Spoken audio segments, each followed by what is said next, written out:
থানায় আইছেন মূলত? আমার টাকা অ্যাকাউন্টে নাই, এই জন্য থানায় এসেছি। কোন অ্যাকাউন্ট? কোন ব্যাংকের? এইচডিএফসি ব্যাংকের অ্যাকাউন্ট। এইচডিএফসি কোন branch? Udaipur branch. Udaipur branch. কিসের অ্যাকাউন্ট ছিল এটা আপনার? এটা নরমাল অ্যাকাউন্ট। হ্যাঁ, কত টাকা ছিল অ্যাকাউন্টে? অ্যাকাউন্টে আমার 50 লাখ টাকা আছে। হ্যাঁ, কত গায়েব হয়েছে? কত টাকা? 25 লাখ টাকা গায়েব। কে গায়েব করলো? অভিষেক সরকারই করছে। অভিষেক সরকার কে এটা? Relationship manager. এই ব্যাংকের স্টাফ? হ্যাঁ, ব্যাংকের।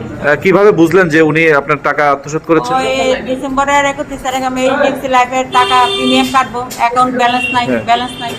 এরপর দিয়ে হ্যাঁ ফোন করছি, হ্যাঁ না আমি আটকে রাখছি টাকা, আমি তো টাকা লক এফডি করে লাইছি। এরপর আবার 1 তারিখ গেছি করে আমার দরজার থেকে বাগাই দিচ্ছে, পয়সা আর জানা লাগবে না, আমি টাকা আপনাদের কালকে অ্যাকাউন্টে ঢুকাই দিচ্ছি। এরপরে দিচ্ছে না। এরপরে আমি কালকে পরশু দিন আমি শ্যামল মজুমদার নামে একজনের চেক দিছি, এই চেকটা ফেরত দিয়ে দিচ্ছে, পয়সা আজকে আয়ো না কালকে আয়ো। আজকে হে এই ব্রাঞ্চের বাইরের থেকে ব্রাঞ্চের ভিতরে এগুলো কি আপনার সই ছিল যে ও হ্যাঁ, 25 লক্ষ টাকা? ও 25 লক্ষ টাকা। হ্যাঁ। এটা ডুপ্লিকেট চেক বাইর করছে।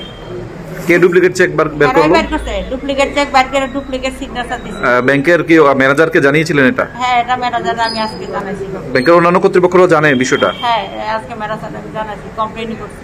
ডুপ্লিকেট অ্যাকাউন্ট করে ডুপ্লিকেট চেক বাইর করছে, বাইর করে সেটা টাকা দিয়ে গায়েব করছে।